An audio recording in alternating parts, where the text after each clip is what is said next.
Hey, it's Tucker Carlson. You may have found yourself wondering recently, as the world slides closer to nuclear annihilation than any time in human history, why exactly are we at war with Russia? It seems like there's a pretty significant downside to this particular foreign policy decision, starting with economic collapse and ending potentially with extinction. So is there a good reason we're doing it? So many innocent young people have been killed. So many hundreds of billions of dollars have been wasted, some of them from the U.S. Treasury. So what's the point? Are we really doing this so the Biden family can repay its debts to the oligarchs who finance their beach house in Rehoboth? Are we doing it so our government can continue to lie about its illicit biolabs in Eastern Europe? So that flabby losers like Toria Nuland and Tony Blinken can feel like they're doing something important with their sad, empty lives? Really? Honestly, there's got to be a better reason for waging this, the most pointless war of all. What is it? Well, thankfully, we have an answer. The war against Russia, ladies and gentlemen, the war against Putin and for Ukraine is in fact a war for democracy. Watch and recall the motive. The President has said many times we're focused on what we can do to support Ukraine's effort to fight for their democracy. Democracy must prevail. The Ukrainian people are fighting the fight for their democracy, and in doing so, for ours as well. Assisting and helping Ukraine win this fight for democracy and freedom. And of course, Ukrainian President Zelensky understands that what's at stake in Ukraine is bigger than just his nation. It is literally a battle for freedom and democracy themselves. They are showing the world what an existential fight for democracy looks like. President Zelensky and the Ukrainians have changed the course of history for the better, and we unequivocally are with the Ukrainian people in their fight to remain a sovereign democracy. Unequivocally with the Ukrainian people to remain a democracy. It's a bipartisan view. Democracy must prevail. You just heard noted democracy expert Nancy Pelosi say, the daughter of the mobbed-up mayor of Baltimore. As Pelosi puts it, the Ukrainian people are fighting the fight for their democracy and for ours as well. That's right, for ours as well. Without Ukrainian democracy, in other words, we can have no democracy here. If the Ukrainians aren't free, neither are we. We must make sure they can vote in Kiev so we can continue to vote in Kansas City. It's really that simple. And yet tonight, we regret to tell you that we have a problem. It looks like they're not going to be able to vote in Kiev anymore. And no, for once, it's not Putin's fault. Democracy in Ukraine seems to be suspended by the world's foremost democracy advocate himself, Field Marshal Zelensky. Watch this. Чи будуть в Україні наступного року вибори? Це ж питання глобальне. І якщо ми переможемо, то будуть. Значить, не буде військового часу, не буде війни. А вибори повинні проходити у мирний час, коли немає війни, згідно законодавства. So when you have an election, well, he says if we win, we'll let people vote. Otherwise, no. You vote when we feel like it, because ultimately we're completely in charge and make all the rules. Your job is to obey or be punished. That's our version of self-government. Self means me. I'm the government. Now, that's not just any autocrat. That's our chief ally in the war for democracy. This is the guy who just announced he's likely to cancel next year's elections. So you've got to wonder what the Biden administration thinks of this. We can't possibly continue to support Zelensky, that guy, after he said that, can we? Because in a clip less than 30 seconds long, he just blew up our entire rationale for supporting his side in the war. So we can't support him. Oh, of course we can. And we will. Here's Joe Biden from yesterday reaffirming America's unequivocal support for Ukraine. No matter what happened in Russia, we, the United States, will continue to support Ukraine's defense and its sovereignty and its territorial integrity. So to recap, we are currently fighting a war for democracy on behalf of a leader who just casually announced he's happy to end democracy, and our democracy-supporting leaders have no problem with that. In fact, they're strongly for it. Shocked? You shouldn't be. Of course they're for it. You should have seen this coming. Wars for democracy always cancel democracy in the process. That's why our leaders love them. And they all do it, even the virtuous leaders. Abraham Lincoln suspended habeas corpus. The British government under Winston Churchill threw an entire opposition party into prison and let them rot for the duration, in some cases with their families. So in a war for democracy, you can do anything. Imagine what a man might do who has fewer principles. If that man, say, ran Ukraine, he might seize churches, arrest priests, ban all criticism of himself, disappear his political opponents. And that's happening. Just last month, Zelensky threw a man called Gonzalo Lira into prison indefinitely for the crime of daring to write about the Ukrainian government in unflattering ways. Now, what's interesting, what separates this from other such cases, is that Lira is an American citizen. So Joe Biden, who is quite a bit of SWAT, as they say in Ukraine, could have freed Gonzalo Lira within hours.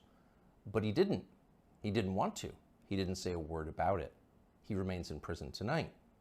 So that makes you wonder, what's the real motive here? When normal people see war, they see death and destruction, sadness and suffering. But that's not what demagogues see. They understand it differently. They know that war means power, mostly for them. During wartime, everything they do can be justified. War is the gravest of all emergencies. Imagine the COVID lockdowns times 1,000 plus drones. Once war breaks out, politicians become gods with the power of life and death.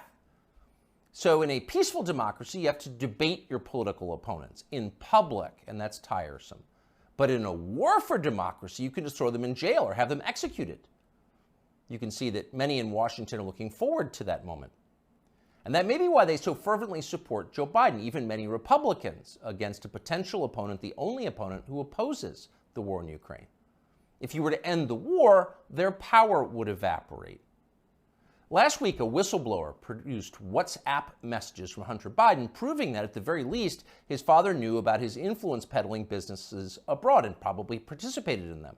Quote, "I'm sitting here with my father," Hunter Biden wrote to his Chinese partners demanding money. As much as anything reported about the Bidens over the last several years, this was the smoking gun.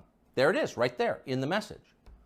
That would have been enough to cripple a normal president. It would have been more than enough to keep a normal president from running for office again. But it had virtually no effect on Joe Biden. Most media outlets ignored it completely or tried to spin Biden's relationship with his son as some kind of moral victory. Quote, "The real meaning of the Hunter Biden saga, as I see it," wrote Nick Kristof of the New York Times, "isn't about presidential corruption, but is about how widespread addiction is and about how a determined parent with unconditional love can sometimes reel a child back." He actually wrote that. And if you doubt it, you should know that view was common. Here's the take from ABC.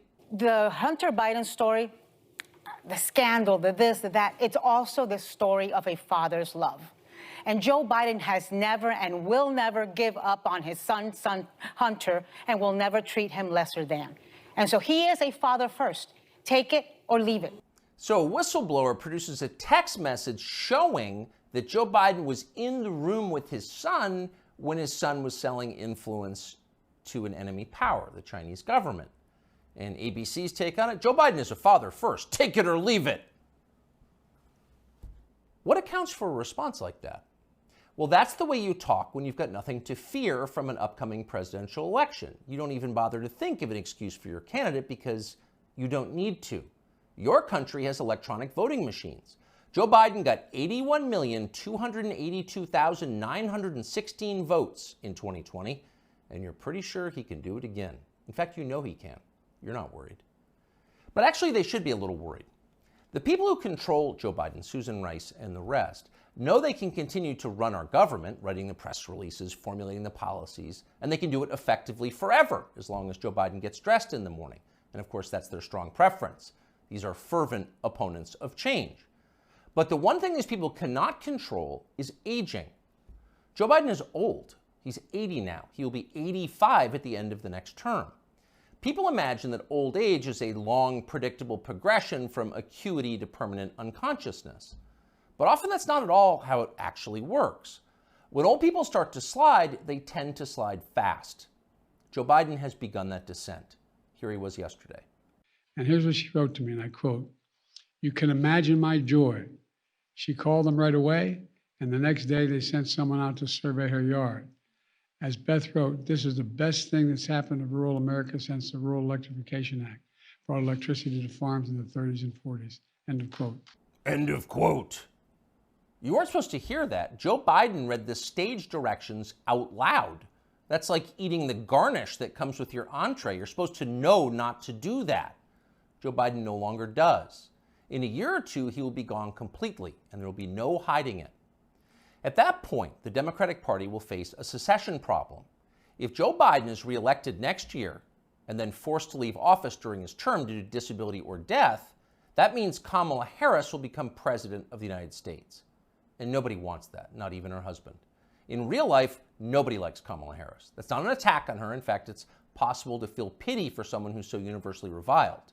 It is instead an observation of unchanging physical reality like gravity or photosynthesis. Nobody wants Kamala Harris to be president. No one will benefit if she becomes president. So logic suggests there's going to be a change. It's going to have to be somebody else.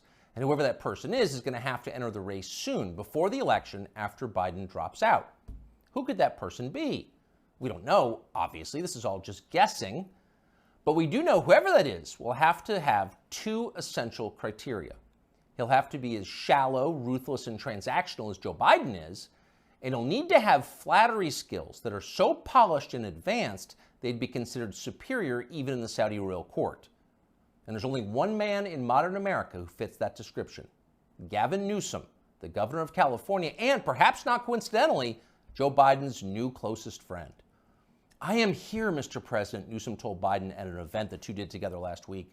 "I am here as a proud American, as a proud Californian, mesmerized by not just your faith and your devotion to this country and the world we're trying to build, but by your results, by your action, by your passion, by your capacity to deliver. I am mesmerized by you, Joe Biden." Imagine saying that as a compliment. You couldn't do it. Few human beings could do it. But Gavin Newsom had no problem at all. Those words rolled right off his forked tongue. He never stopped smiling. So if you're looking for the leader of the coup, there he is right there.